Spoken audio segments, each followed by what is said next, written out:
On sunny days, Trixie Gowan walked to work.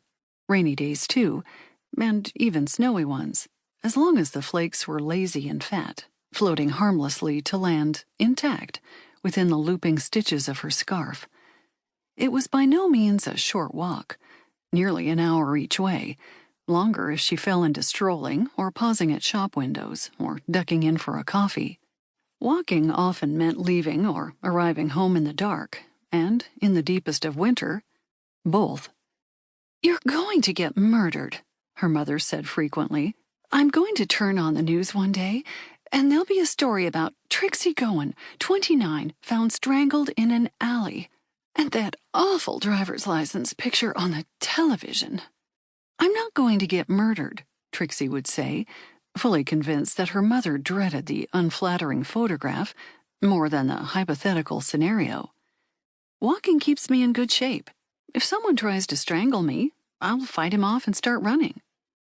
She'd been a track star in high school, more than 10 years ago, but she still ran most weekends, enjoying it more without the pressure of competition. It's not that Trixie didn't have a car. She did. A 1968 Chevelle she'd bought brand new with her first city paycheck. 2 months ago, March 15th to be exact, she'd sent in the final payment. She was responsible for every mile on the odometer. In the 5 years of ownership, the seat had never been moved, the mirrors never adjusted, the radio station never changed.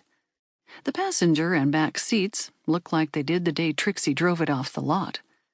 She'd calculated the difference between driving and walking to work, and after factoring in the complicated maneuvering through busy Minneapolis traffic, the slow climb to an available parking space in the nearest garage after circling the city blocks surrounding the neighborhood news office building, and the walk from said parking space to her tiny desk in the midst of a pool of a dozen other tiny desks, found it to be a mere 15 minutes.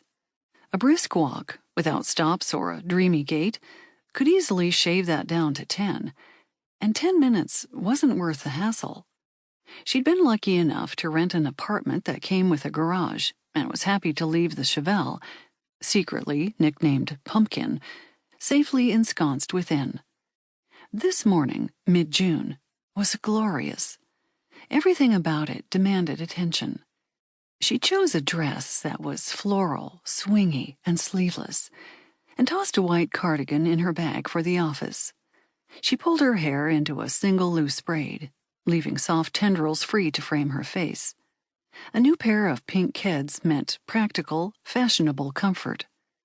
In a flash of inspiration before stepping out, she paused at the machine beside her telephone, lifted the receiver, flipped a switch, and spoke. "Greetings, gentle caller. Outside spring is blossoming into summer, and I am not letting a moment of it go to waste. Tell me of your adventures, and I shall ring you back to tell you of mine." Finished, the tape whirred its rewinding, and she pushed play. The machine played her message crisp and clear. But still she shuddered. Do I really sound like that?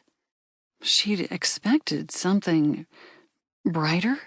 Maybe something closer to the ray of morning sunshine pouring through her window, or the delectable feeling of new shoes.